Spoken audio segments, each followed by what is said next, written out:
listening to the Philanthropisms podcast with Rodri Davis.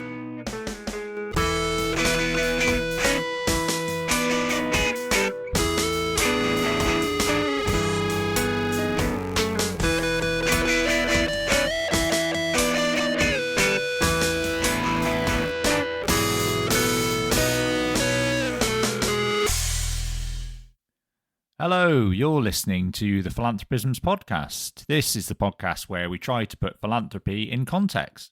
I'm your host, Rodri Davis, and this is the first episode proper in a series that we are running on the myths of philanthropy.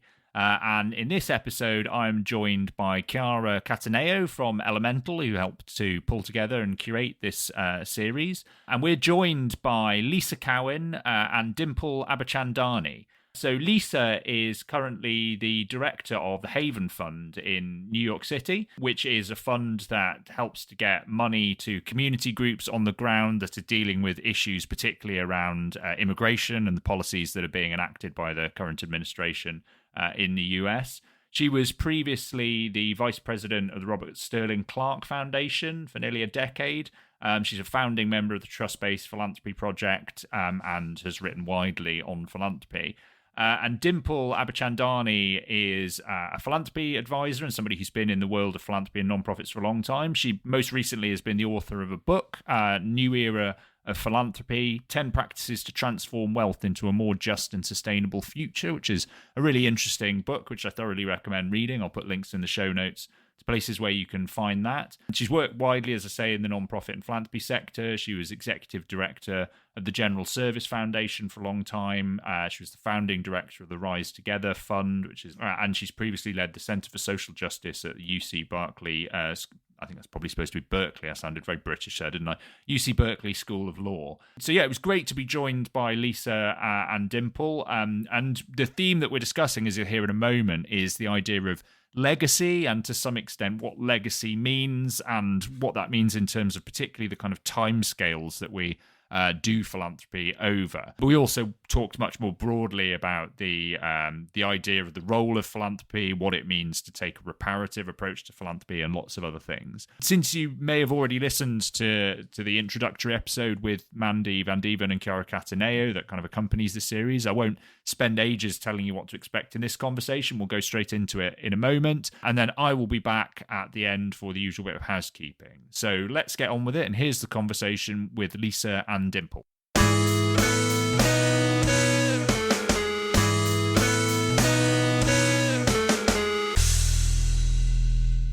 Okay, great. Well, I'm here with Dimple Abichandani, Lisa Cowan, and Chiara Cataneo. Hello to all of you.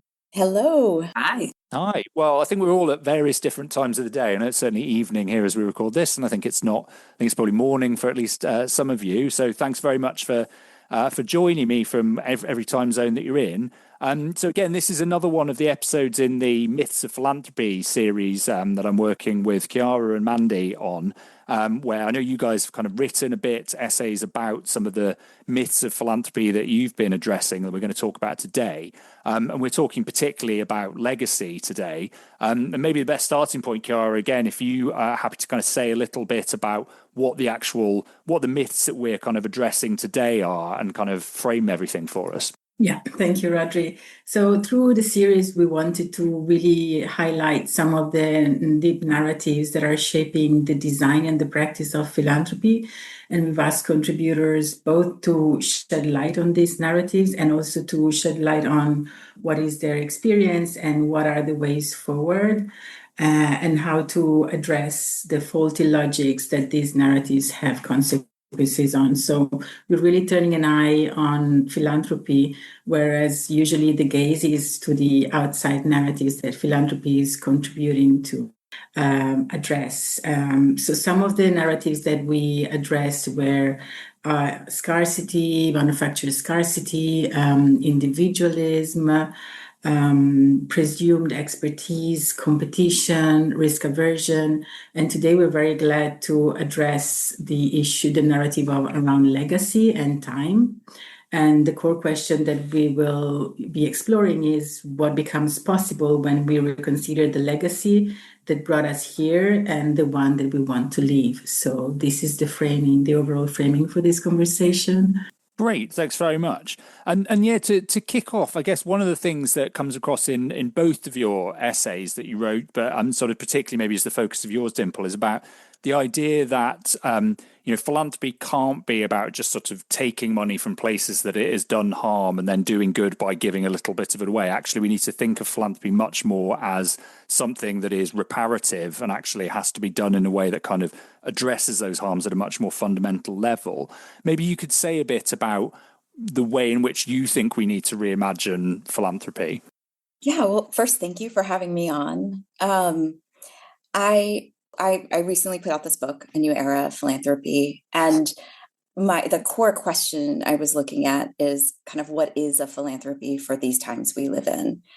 And in some ways, the surprise of that book for me was that to figure out what is the philanthropy we need now and going forward, I really had to look back at how did we come to be here?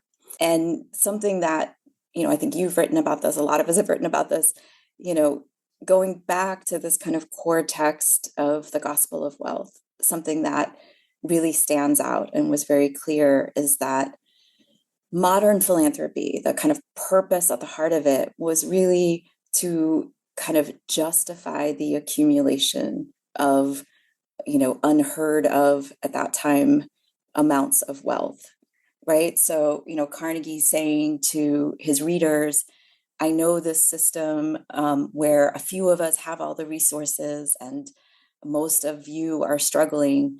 I know it's hard, but trust me, we have a great idea. We're going to do this thing called philanthropy. We're going to take care of you. So that, that idea kind of lives in our institutions today, and it lives in a whole set of practices. We are kind of in the US, in the philanthropic sector, we have gone through a year where the nonprofit sector and really civil society has been in absolute and total crisis. I mean, we have had rapid contraction. I don't know a single nonprofit that has not had to lay people off.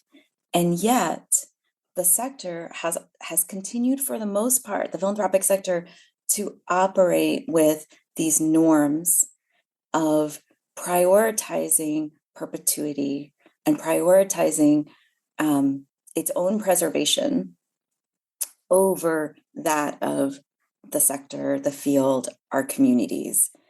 And so, as we think about legacy, I think one of the calls, both of the article that you're talking about and of the book, is that we really come back to our purpose and that we move away from a purpose that says our purpose just is to exist. We must be around forever. Our purpose is perpetuity.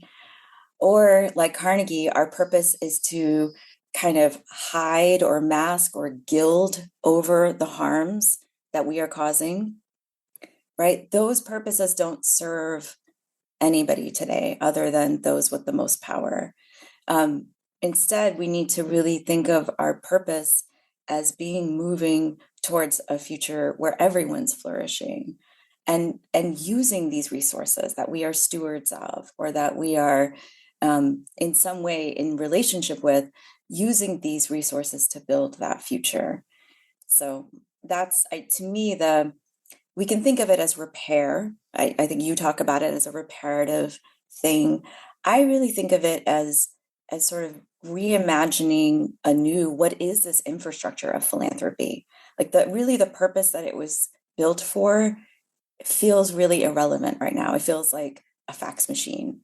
But it's the need for resources couldn't be more relevant, right? And so I think many of us who are practitioners in philanthropy today, like the work of right now is how do we take this old infrastructure with its outdated purposes and practices and build it anew to meet this moment?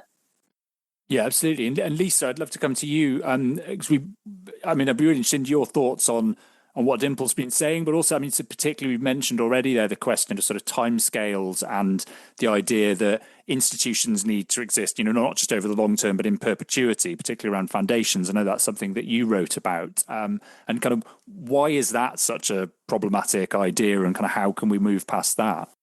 Well, I would say one of the lessons that I really learned from Dimple over the years is that we have sort of let the money be driving us. Okay, we have 5% of this body here to dole out, rather than sort of letting our mission lead us and say, what is the thing we want to do and what are the resources we need to do that?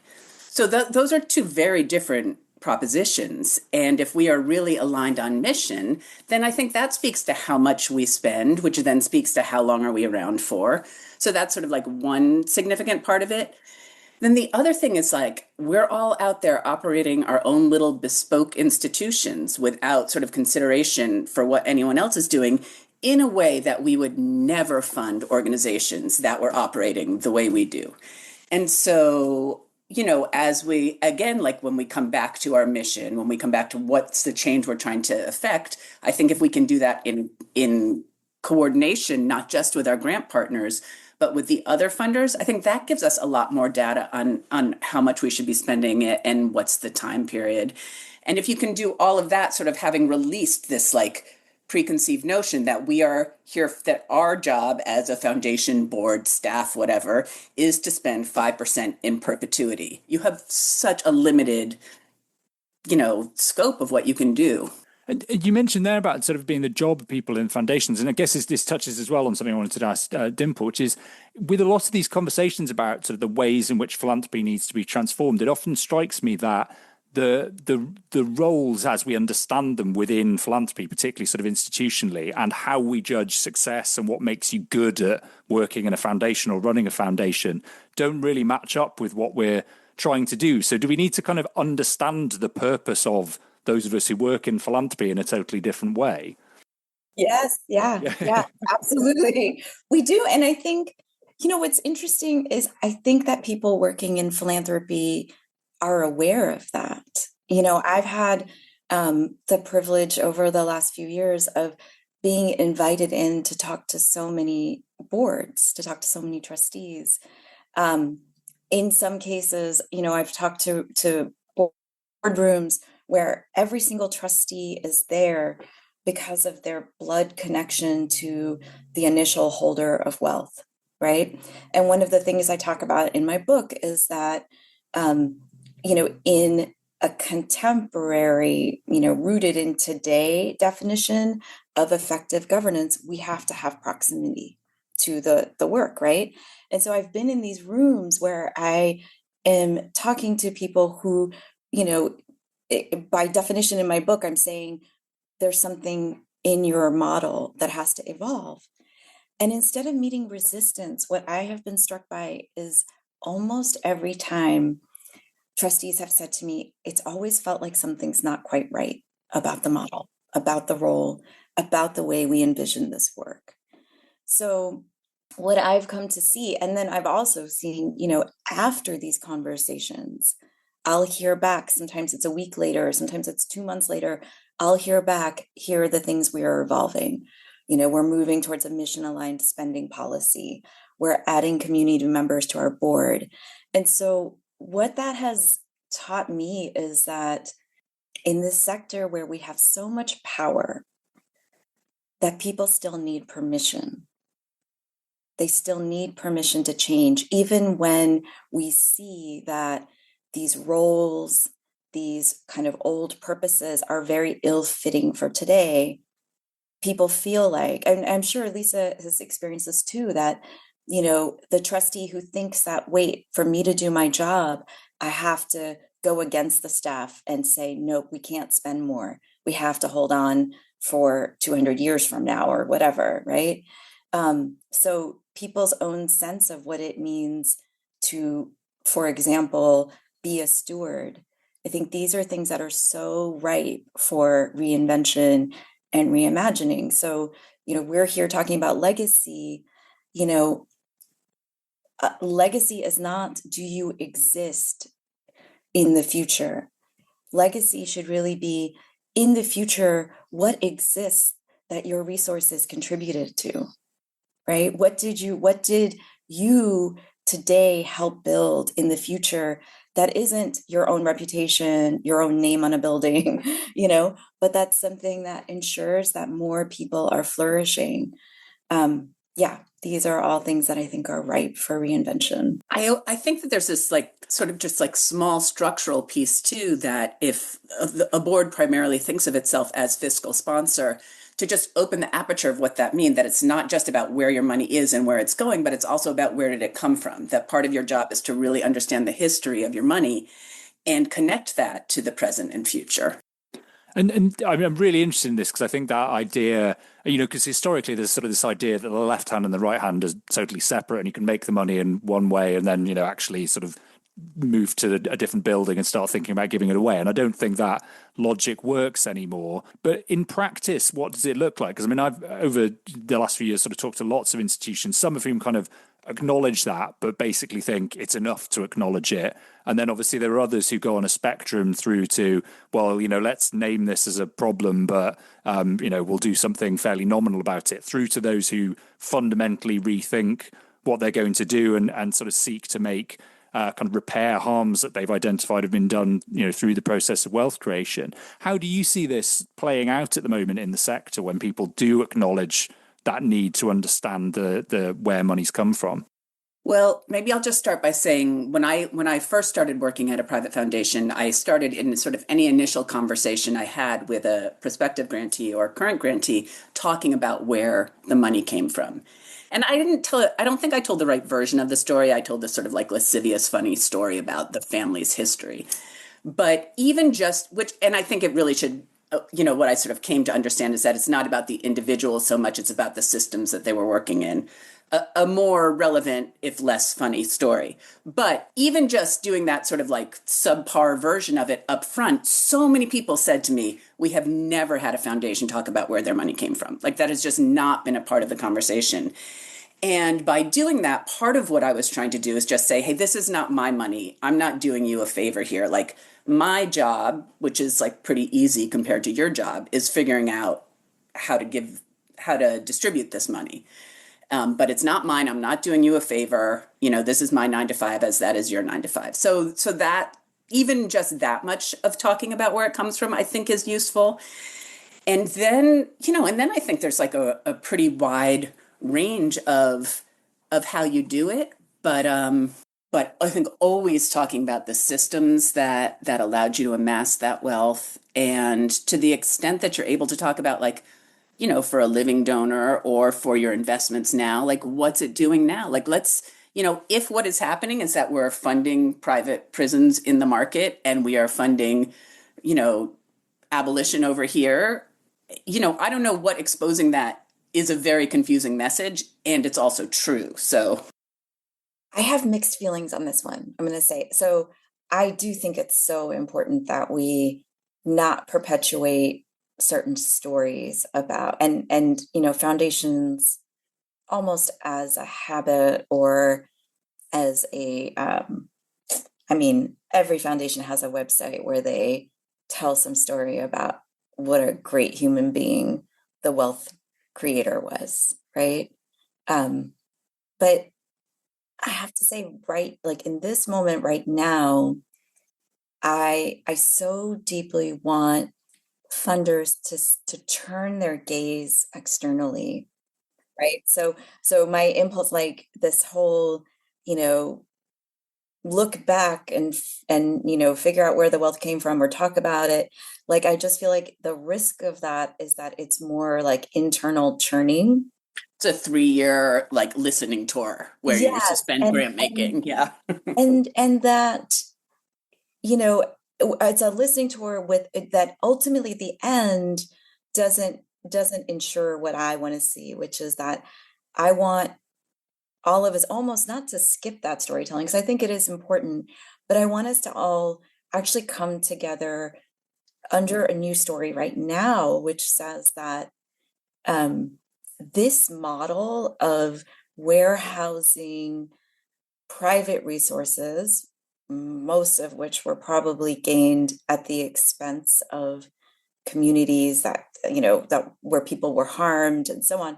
But this system of warehousing these private resources for a public purpose, but where the decision making about what is good for the public is private, like that system doesn't hold our values today. And the reason I think that's important is that in some ways it allows people, there's in my time in philanthropy, one of the things I've learned is that every wealthy person and wealthy family thinks they're the exception. Everyone thinks that oh yeah, those people did something terrible, but we are philanthropists because we're good people, and we've, that's who our family is. And so I think that kind of way of thinking keeps people from seeing the broader system that they are a part of, right? So I just feel like the place that I want people to come to right now, and I think this is especially important because of this great wealth transfer moment that we're in, so I just feel like I don't want yet another generation of philanthropists to come in, using kind of this vehicle as another way to kind of tell a story about how exceptional their families are. It's every family is exceptional, whether you have wealth or not. And the opportunity is for people to come in and realize these resources can be a vehicle and an opening to solidarity. It really can, that it can be a way that you can reach out across class, across race, in recognition of how we're interdependent, as opposed to being lost in the exceptional details of your own story. And on that thing about the sort of wealth transfer and the development of emergence of a kind of new generation of philanthropists. I'm always wary that there's a kind of danger of overstating all next gen philanthropists are X, Y, or Z, and they're not. They're obviously very diverse. That being said, I know through my work I have been struck that there definitely feels like there is a kind of qualitative difference, at least in the starting point, that a lot of these philanthropists are coming to it with, which is they are acknowledging that wider context around how wealth is created. And they're also, I think, more willing to engage with systemic critiques without seeing them necessarily as a kind of personal attack. Is that your experience, both of you, when you've engaged with next gen philanthropists? Do you think there is kind of, we should be hopeful that there is a natural shift towards thinking about philanthropy in this way, or is there a danger of complacency in doing that?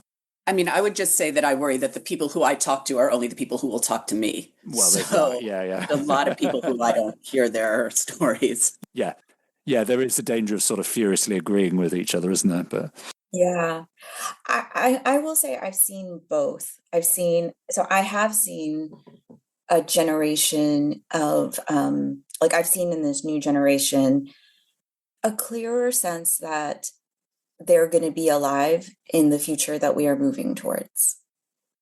So I do think that things like the climate crisis have a way of implicating most people, regardless. Unless you're the 5 people who are going to fly to Mars or something, otherwise everybody else, even people with resources, see it coming and know that it's going to be their future too.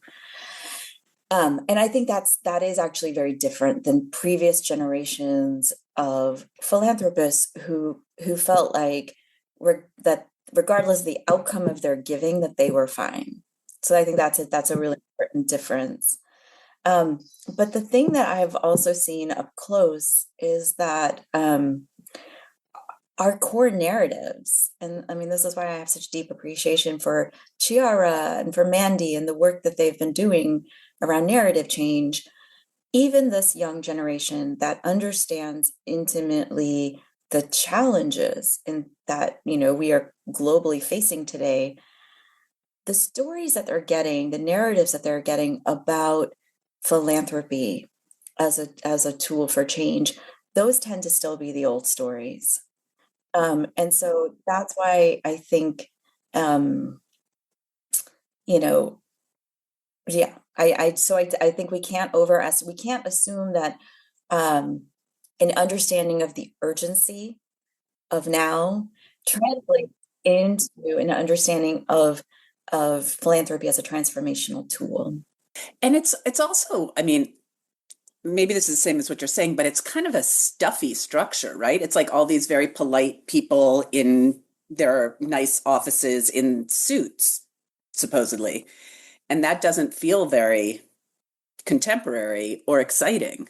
So, I mean, for me, that was a big motivation in writing this book, right? It was that when I thought about the resources that we anticipate are going to come into the sector, and then I thought about what young person sees themselves in this way, and what a narrow set of kind of options we're giving people. I really felt inspired to try to offer a vision of what it can be like to engage in philanthropy, not to build philanthropy, like to actually, many of us, I think, say that kind of when we really look forward and imagine a future where there's widespread flourishing, that we don't really see a need for philanthropy, right? That this won't be kind of how we take care of public good. But I feel like what we have not spent as much time talking about and really nurturing is like, what are the practices and stories that get us from here to there? That's what I'm really curious about. And that's what I, attempted to try to put into a new era of philanthropy, that like, what is this new era that moves us past philanthropy? And that actually moves us into deeper relationship with each other. I would like to ask a question about, to this point, of the structure and the infrastructure. So in this reconceptualizing philanthropy as not as charity, not as giving, what do you think are the reluctance? So 2 points: the reluctance of philanthropy to fund infrastructure, and the reluctance of philanthropy to look at the narratives that to look within and look at the narratives that are affecting philanthropy. What would you say, like, what are your reflections around what are the infrastructures needed to support these narratives, these new some are already there, but sort of niche at the moment. So what would be the infrastructure needed to support these narratives to be prevalent and predominant in philanthropy? Dimple, you got it. Sure. Yeah.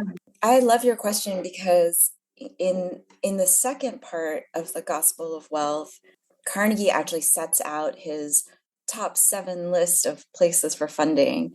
And he doesn't label it this way, but really most of what he's talking about, he talks about building of parks and swimming pools, concert halls, churches, but just the buildings. If you kind of look at it from today, most of what he's talking about is building the infrastructure of his time, right? But it was like all built infrastructure. It was like buildings, and I think today your question is exactly the right one. Like today we need to build new infrastructures. But I would argue, and I say this in my book, that the infrastructures that we need include things like relational infrastructure, right? So I've for many years funded narrative change, and what I've seen is that to fund narrative change is not to fund a story or a set of talking points. You actually have to fund the relational infrastructure that allows for that story to be disseminated, to come to life. And so what are the relational infrastructures, the networks? I belong to Solidaire Network. I'm on the board of Solidaire, and we are a network of donor organizers. And what I have seen in almost 10 years of being in that network is the ways that resources move because we are in relationship with one another, because we are moving together. So I think something that we have to understand to build this new era of philanthropy is how to invest in relational infrastructure, to invest in people, right? Like, I don't think what we need today are more buildings, but I think what we need are investments in the people who are doing this precious and hard work of building a more just future. Yeah, absolutely. I don't know, Lisa, if you've got thoughts on that as well from your experience. Well, I mean, one thing about it, and I think the reason why I sort of step back when the question is asked, is that it's very nuanced, right? It's not like funding after school programs. It's like, it's hard to understand, it's hard to do, and it's hard to measure, right? So the amount of like donor education you need to do in order to even begin to ask is really significant. I think about sort of the traditional program officer role and how it has been sort of one of like measurement, oversight, et cetera. And as we are hopefully moving into more of a role of like support, allyship, fundraising, like really helping those organizations move and sort of like keeping them in line, then I think that the understanding of the need for this kind of infrastructure and narrative change becomes more tangible to the people who work in foundations, and then hopefully that helps with building it. So it's like an iterative process, but I do, I just think that, again, the way sort of funders and their grant partners are in relationship is hopefully starting to change, not just the people who will agree to talk to me, but anyone who cares about sort of what the end goal of the work is. I think we have to move into partnership. And one thing I was really interested to ask, on one of the other conversations we've had as part of this series, we were talking specifically about sort of individualism and how the idea of individualism in different ways had kind of really deeply influenced the way in which we do philanthropy. And it feels relevant here, I guess, in that we're talking about, the model certainly that Carnegie, if he didn't establish it, he very much kind of cemented it, is the one where, the individual philanthropic lone hero arrives with their resources and kind of brilliant ideas, and then that sort of solves all of the problems. But we've sort of institutionalized that in the form of foundations. Again, it's kind of this individual organization will come in with its resources and work in isolation and somehow solve very complex kind of entrenched problems. This whole kind of pervasive idea of individualism, is that part of what we need to move away from and find ways of sort of thinking and understanding the work that we do much more collectively, and kind of getting away from that sort of strong adherence to individual institutions and organizations?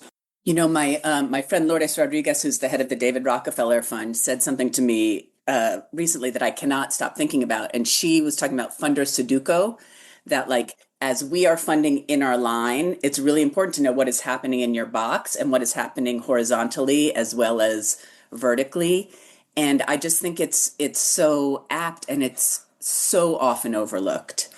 And when we start thinking about like, are you going to last forever? Are you going to spend down? What are you going to do for your partners as you go? You need to know who else is in those rows that's helping you get that work done. So, there's no external force that's gonna mandate that we work together. So I think we have to believe it, and then we have to talk about it a lot, and then we have to have a conference where we like deliver a funny panel on it, and then we need to have a comic of it, and then whatever. This is so important. I love that conception of it, the Sudoku. But just going back to your point earlier about the role of program officer, I think that the smartest, most effective program officers, the work that they're doing is this work of understanding what is this ecosystem we belong to, right? How else can you understand where to most impactfully deploy your resources, right? And then as we're talking about myths, part of, so yes, to your question about, do we need to move away from individualism? And we need to really understand how that myth plays out in the sector. So where I hear that myth all the time is trustees saying,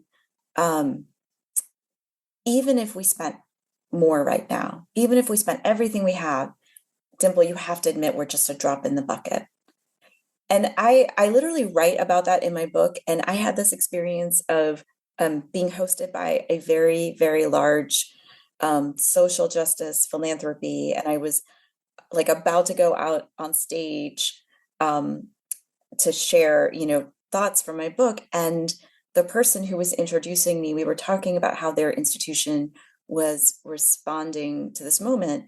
And he literally said this. He literally said, we're not very good at rapid response. We have a hard time moving quickly.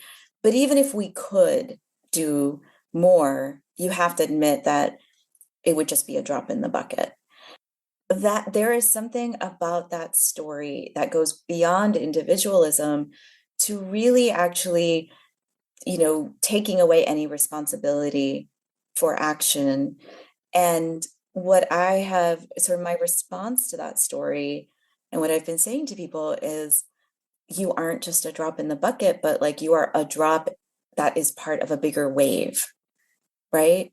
So not to take away that your central concern might be your own institution, but even, why do we see ourselves in buckets? Like we need to see ourselves as part of something bigger. And that's the piece that, when we are in our own institutions, oftentimes the only way that we understand the wave that we are a part of is through our relationships. Lisa is somebody who, when I was at General Service Foundation, we would often meet and compare notes. And I learned so much from the work that she and her colleague Phil and others were doing, funding leadership development, which to me is an example of that relational infrastructure, right? And so when we funded leadership, I never felt like we were alone or that our funding was just a drop. Like I understood that our funding was part of the same wave as Lisa's funding and as so many of our other colleagues.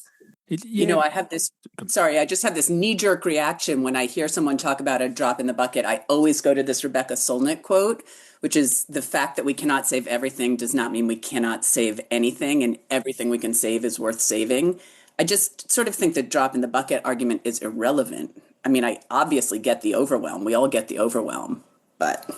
And I think that's exactly, I was just thinking as you were talking, Dimple, that in the Solnit reference, I think is exactly the right one in that, at the end of it, it's the institutional version of that individual problem that we all feel, which is a lot of these challenges out there, climate and all sorts of other things, are so massive that it's very easy to feel defeated and think, well, what possible difference could I make as an individual?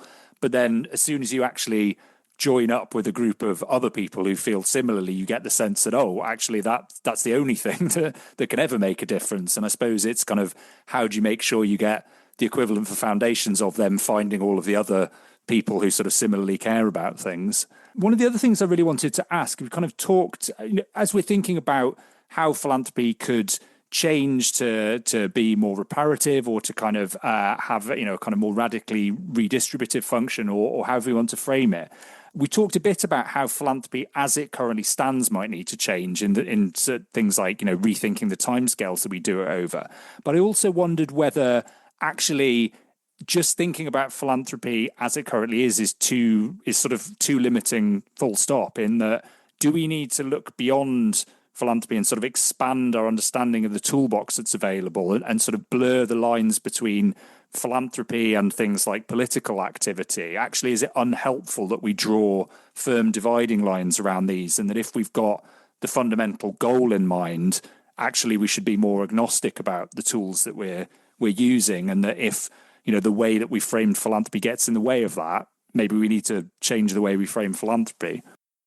I think we need to change the way we frame philanthropy, but I think we need to change it, sort of expand more than just the money, the capital, right? So I think funders they just don't do a good enough job using all of their own kind of humanity in furtherance of the work.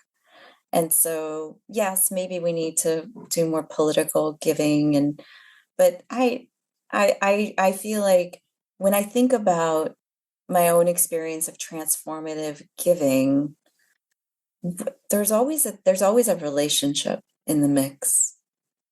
There's always when I was in roles where I was actually moving money, the thing that made for grant making that was meaningful was always just a feeling of care, and this sense that, so often the people that I was moving resources to, they would be honest with me about something that they said they weren't honest with other funders about. And some of that was because they might have been people I'd known for 20 years, or people that, I came up with, like, not just as a funder, but as someone who was doing similar movement work. But the point, I guess, is just that I was never like moving money based on a proposal or something that was written. And what I noticed is that the bigger the pot of resources that an institution has, like as you kind of go from, say, like medium small to medium sized family foundations to these, huge, large foundations, what gets put into place is all this protocol and practice that is actually about taking the human out of it.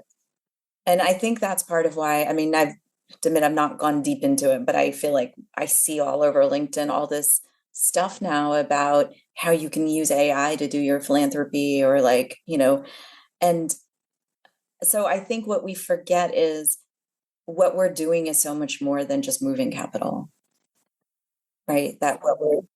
Yeah, and this made me think of something that Lisa mentioned in her essay about, the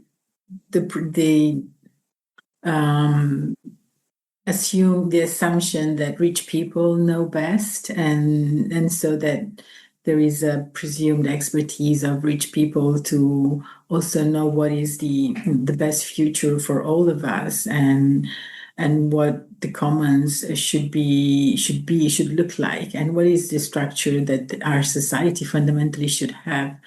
And so I was wondering if you wanted to share a reflection on that, the myth of individualism and the myth of the rich individual being able to shape the future, and then the design of philanthropy having to sort of just go in the direction of that future, and how on the other side, as Dimple was saying, we can have a philanthropy that incorporates multiple visions of the future and a collaborative way forward towards that future.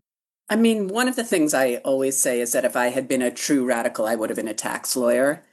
I think that the next sentence I'm going to say, I have no idea how you would actually do it. But what if we just put all of philanthropy into tax reform? What if people paid their proper taxes? And we had a government that properly cared for its citizenry in the United States? Like, what would be left that philanthropy would need to take on? I would much rather have that conversation, because I think we are just like faced with all these false choices now. Is it R&D money? Is it visioning the future? Is it feeding kids? Nobody's feeding kids. So how do you overlook that? So that's one experiment I would love to run. Another thing I think about a lot, and this isn't exactly an answer, but like while I'm in, make-believe land, is I sometimes think that it would be the best possible grant making to just transfer a foundation to transfer its endowment to its grant partners, right? Because they would then be forever set. And you could take the money we're skimming off the top to pay foundation staff and offices and our fancy lunches and whatever. So is that a different form of philanthropy? I think that there's sort of a lot more exciting experiments we could make than sort of assigning our arbitrary pots of money to the problem we particularly care about. I love everything you just said, Lisa, and I want to build on it to say that we don't have a just and functioning tax system in the US. And we've actually very much been going in the wrong direction on that front.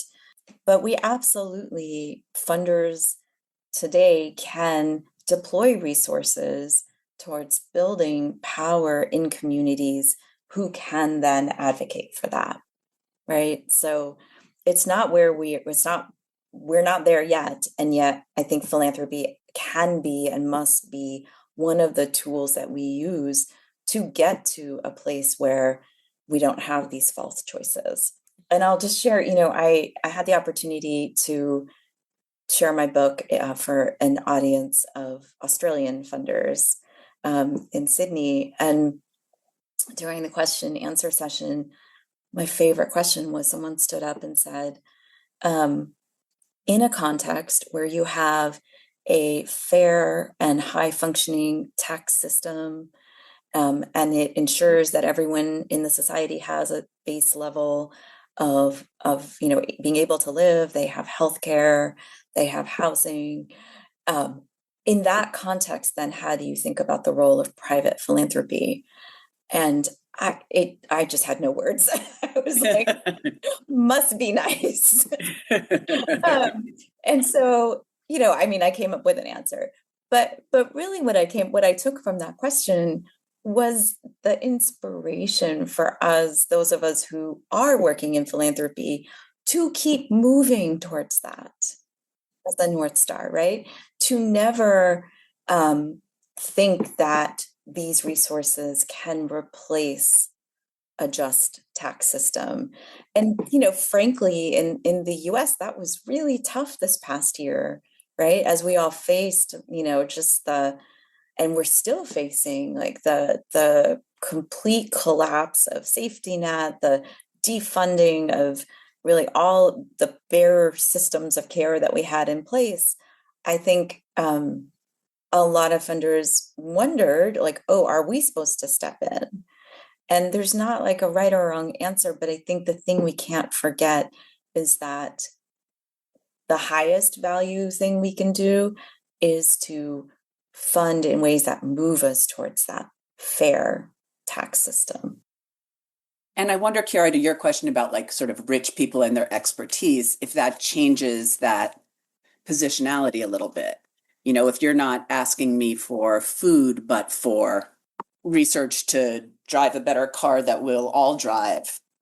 I've lost the example here, but I think I think if we're not talking about covering bare necessities, there can be a different relationship between, and if we're more honest about the fact that my foundation's money, in this moment, that my foundation's money came from sort of starving the tax system, then how grateful do you need to be to me?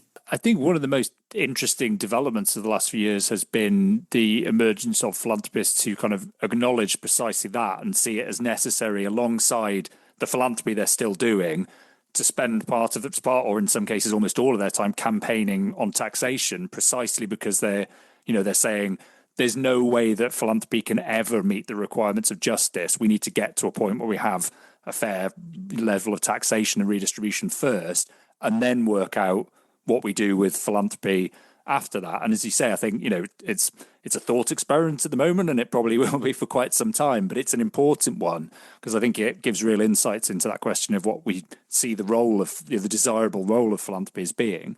I'm aware that we're coming up on the hour, and I don't want to keep anybody too long. So I was just going to wrap up by, I sort of occasionally hate these questions, but I thought I would ask one this time. Just what, for each of you, kind of what's the sort of one thing that you would ideally like to see happen in philanthropy over the coming years that would sort of give you hope that we're moving in the right direction? We are taping this podcast in a moment of real crisis in the United States. And our democracy is on the line, and the defenders of it are both the people, as we see in sort of the streets of Minneapolis, but behind the people, there's also really critical organizational infrastructure. It strikes me as just so wrong that in this moment, those people who are putting everything on the line, trying to save our democracy, are having to also write funding proposals or reach out or lay off staff members because they don't have the resources they need. And so in the short term, what I, long for is for everyone who's actually fighting for our democracy to be fully resourced, like immediately, without having to jump through hoops, for them to not only have the capacity that they need in the moment, but to actually have the space to increase their capacity in this time of crisis. That was my wish all of last year, and we didn't get there. But I hold out some hope that as the stakes become kind of undeniable, that funders will see that. And this is one of those moments where the ask is to do your part. If each of us really does our part, then we can be that wave. We can stop being those drops. Yeah, absolutely. At least I don't know, were you thoughts on what you would like to see? Yeah, I mean, it's hard to narrow it to one. Yeah. Nor do I disagree with Dimple, obviously. But, when I started working at a foundation, I used to say I went to the other side of the desk. And I think what I would wish is for us to just all get on the same, for philanthropy to come out from behind that desk. We have no muscles for threat or fear. We've never been threatened before. And with just the amount of threat that philanthropy has been in under the last year, I don't think we've really come out swinging. So what I hope is that now we have experienced that. We are seeing heroes in the street. We are, understanding the threat we're under, as Dimple said, and that we can get it together and really get in formation with the people on the front lines. And that means more money. That means funding to the need, not funding to the limit of the endowment or the limit of the payout. And I don't know, just so many of us do the job like the person who came before us. And I think if we could actually fund what the moment demands of us instead. Yeah, absolutely.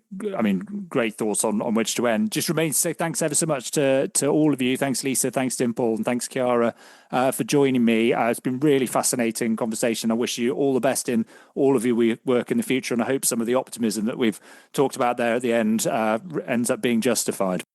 Thank you so much. This was a treat. This was great. Thank you.